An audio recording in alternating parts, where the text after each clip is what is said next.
If you're just starting out to explore jazz saxophone, then one of the players you really need to check out is Sonny Rollins.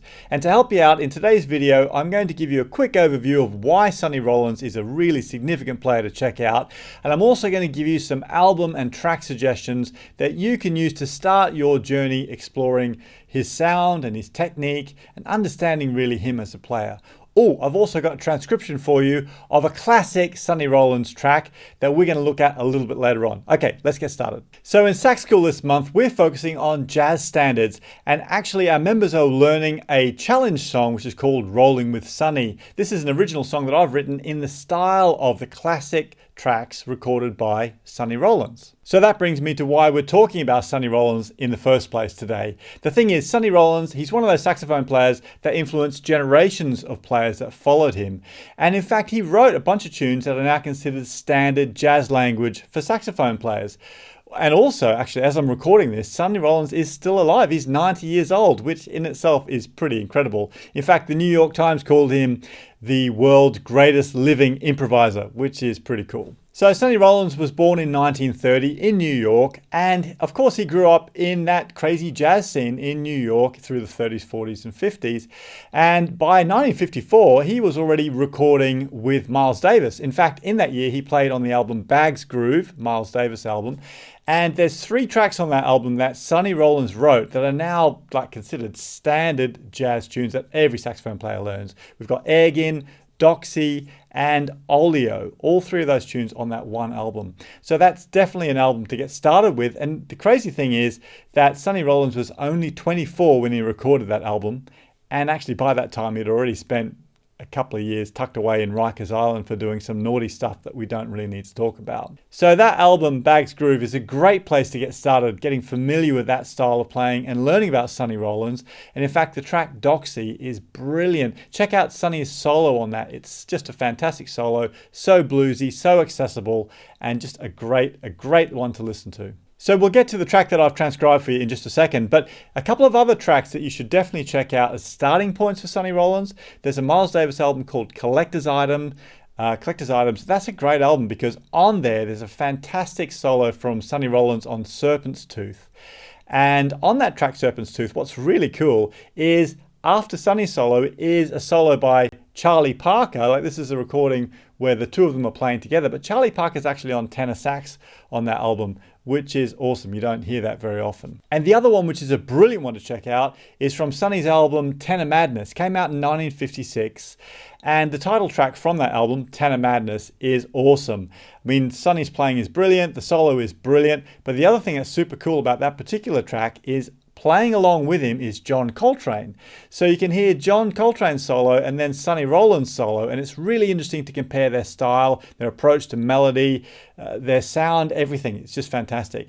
And the other thing that's super cool about that particular track is in 1956, Sonny had released a bunch of albums under his own name, but John Coltrane had never done a solo record by that point. So those early iconic Coltrane albums like the self-titled album Coltrane and Blue Train, they didn't come out till 57, 58, so after that recording. Oh, and one other track you need to check out is St. Thomas from Sonny Rollins' album Saxophone Colossus. That is mega.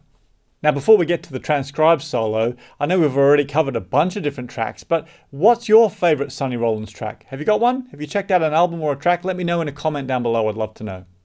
So I think the earlier albums that we've already talked about are the best starting point for learning about Sonny's sound. He did, of course, keep producing loads of albums, and through into the late 50s, Sonny started to explore this idea of the pianoless trio. So that's Sonny Rollins on sax with a drummer and a bass player, but no piano player. It's something that Sonny Rollins is sort of known for now. Loads of other artists have taken that idea on as well. And if you want to check out what he's doing with that sound, then albums from that period like Way Out West and Live at the Village Vanguard are really great ones to check out, but they are more advanced listening. But the transcription I've got for you today is actually from 1962. Oh, this is it. The Bridge. This is what we're going to talk about today. Now, this is an interesting album because there's a bit of a story about The Bridge. So basically, at the end of the 1950s, Sonny Rollins had a break. He stopped playing publicly and he had a bit of a sabbatical, I suppose, where for about 2 or 3 years he just went away and he practiced. And there's a lot of legend about what was going on with Sonny at that time. But he would go out onto the Williamsburg Bridge, which is a bridge between Manhattan and Brooklyn, and he would practice out there. Because he lived in an apartment, he couldn't practice there. The bridge was just at the end of his street. And legend has it he would spend up to 15 hours a day blowing through changes on the bridge. Anyway, you can believe what you like about that, but the culmination of all of that was this album, The Bridge, which kind of marked his return to recording and performing. Now, there's a bunch of great tracks on this album, but the one that I want to talk about today is called Without a Song.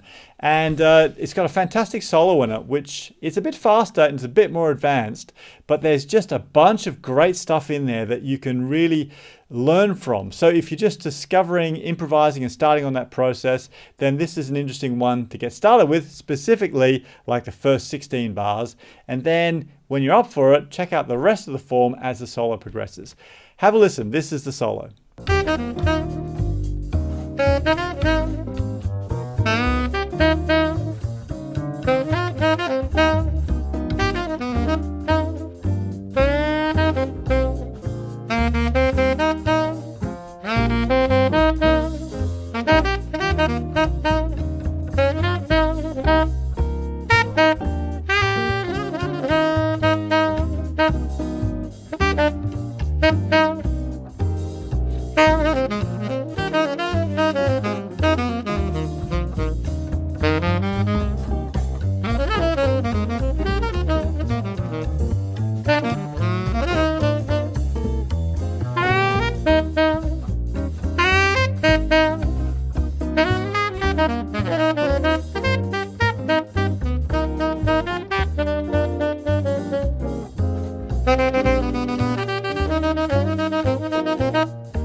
Man, that's such a great solo and there's so much stuff in there. So don't forget you can get the transcription for this from the blog. There's a link down below in the description.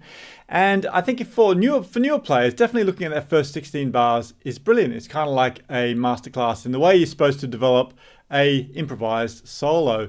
And in fact, it's all the things that we talk about in sax school with our improvising lessons. So there's really simple melodies, there's great rhythms in there, there's a development with the way he's taking ideas and building on them. And then as the solo progresses, it gets more and more complicated, more and more interesting, and more outside as well.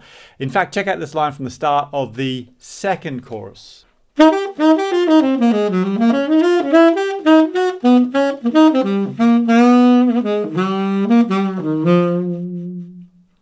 really love the way that line weaves all the way around and that resolves on that A. There's just so much to unpack from this solo. If you want to dig in further and learn more about this solo and how to play it, then go check out the lesson inside Sax School where we break it down and talk about the sort of key points about this solo. Plus you've got practice tracks at different tempos. And of course you've got the support of our tutor team in there to guide you through the process of learning it. But don't forget you can grab the PDF from the link down below. That's free and that's from our blog. So we've covered a load of things here today to get you started learning about Sonny Rollins and exploring some of his recordings. So I hope you found that useful, and if you have, then consider subscribing to the channel because there's new content like this coming out all the time. Right, next step now is to go and explore some more lessons about improvising. I've got a ton of stuff on my channel to help you, so go dig through the lessons and I'll catch you on the next video.